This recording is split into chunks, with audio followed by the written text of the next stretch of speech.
Na aula de hoje nós vamos começar falando de algumas definições básicas sobre sinais e sistemas, tá? E a primeira definição que a gente vai ter que conseguir encontrar é sobre o que é um sistema, tá? Então nós vamos ver alguns exemplos de sistemas e depois a gente vai tentar descobrir uma definição disso daí, tá? Primeiro tem um sistema bem complexo aqui na nossa frente, então, que é uma planta nuclear, tá? Como vocês estão vendo aí, né?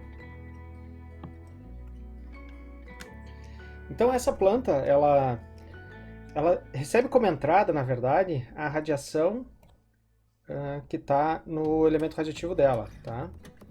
Essa radiação faz esquentar uma água, né? E essa água gira uma turbina.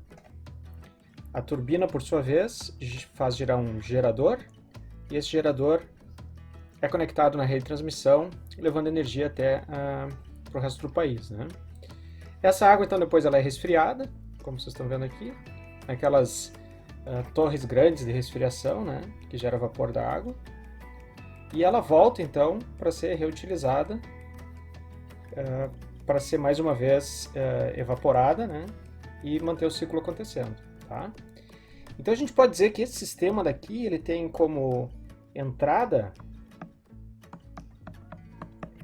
a energia produzida pelas barras radioativas, né? Tá? E como saída, ele tem Y de T, a energia elétrica. A gente pode ver que aqui dentro existem várias outras variáveis também que são internas, né? Como por exemplo a temperatura da água, como por exemplo a velocidade de rotação da turbina, né? A diferença de temperatura quando ele sai do resfriador. A gente pode ter a vazão de água também que está sendo usada para resfriar essa água do circuito fechado e assim por diante. Mas o que é interessante aqui é que ele tem um determinado sinal de entrada e um determinado sinal de saída, né?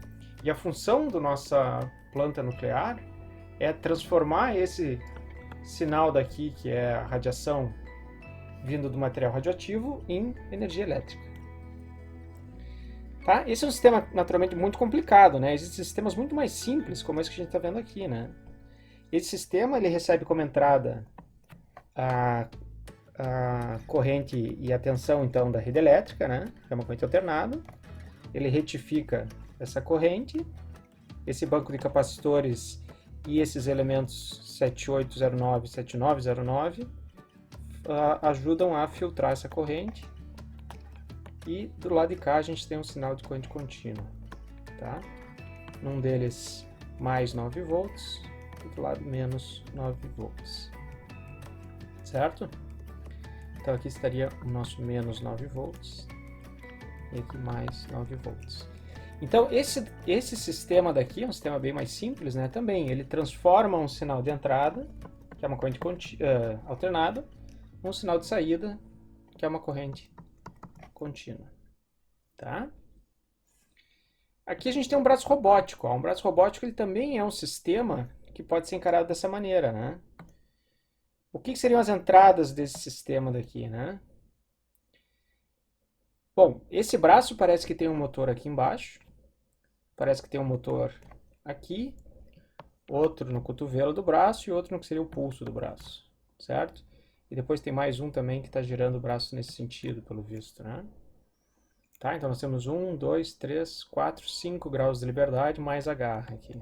X5 aqui, né? E essas várias entradas, então, que a gente pode colocar num vetor x, né?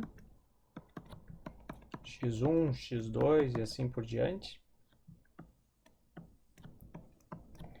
passam pelo nosso braço robótico, que a gente vai chamar aqui de um sistema H, e produzem na saída uma y, tudo em função do tempo, né? Aqui eu deveria ter colocado t também. Uma y que é dada pelo quê? Provavelmente as coordenadas x, y, z do braço e também a orientação da garra, né? Em termos de três ângulos, alfa, beta e gama, por exemplo. Tá? Então, a função do braço é transformar a corrente elétrica que passa nos motores numa determinada posição e orientação do elemento final aqui, que é essa garra, né? Dado esses três exemplos que a gente viu, né, a gente pode tentar bolar uma definição já. E a definição de sinais ela é uma definição bem simples, que eu gosto bastante de sistemas, perdão. Ela diz o seguinte, ó, um sistema é tudo aquilo que transforma sinais. Tá? Então a gente vai representar um sistema normalmente pela letra H, como está aqui. E a gente vai dizer que o sistema H ele recebe uma entrada X e produz uma saída Y. Então ele transforma X em Y. Isso pode se dar tanto no domínio do tempo, como está descrito aqui em cima, contínuo, ou no domínio do tempo discreto, como está escrito aqui embaixo. Tá? Mas assim sendo, ó, pessoal, a gente pode criar sistemas muito simples, né? Como, por exemplo, eu posso dizer que o nosso sistema é só um ganho C. Uma coisa bem simples, né? Esse cara é um ganho. Então, se eu aplico uma entrada nele, eu vou ter aqui um Czinho. A minha saída, y de t, vai ser igual a c vezes x de t, sendo que x é o meu sinal de entrada. Tá? Eles podem ser sistemas mais complexos, mas não tão complexos como o que a gente viu antes. Né? Pode ser, por exemplo, um carro. Ó. Então agora eu já não tenho mais uma expressão para o carro, eu não sei exatamente descrever o carro, mas a gente pode considerar ele como tendo como entrada um torque que é aplicado nas rodas do carro. Vou dizer um baita carro aqui. E faz com que o carro transforme esse torque em velocidade, por exemplo. Né? Tá? E assim por diante. Né? Então existem inúmeros sistemas elétricos, sistemas mecânicos, sistemas químicos que a gente trabalha na engenharia. Tudo isso para nós a gente vai chamar de H. Essa vai ser a nossa expressão para descrever os inúmeros sistemas que nós vamos estar trabalhando. Tá? Em particular nessa disciplina nós vamos estar interessados em sistemas que são lineares e invariantes no tempo. Nós já vamos ver o que é isso, tá?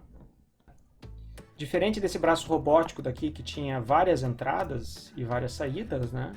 Nós vamos estar preocupados principalmente em sistemas simples que tem uma entrada e uma saída, tá? Então esses são também chamados sistemas SISO. Single Input, Single Output.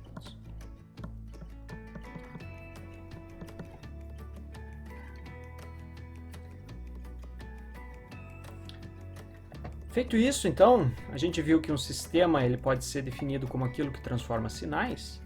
O nosso próximo passo é ir atrás de uma definição para sinais.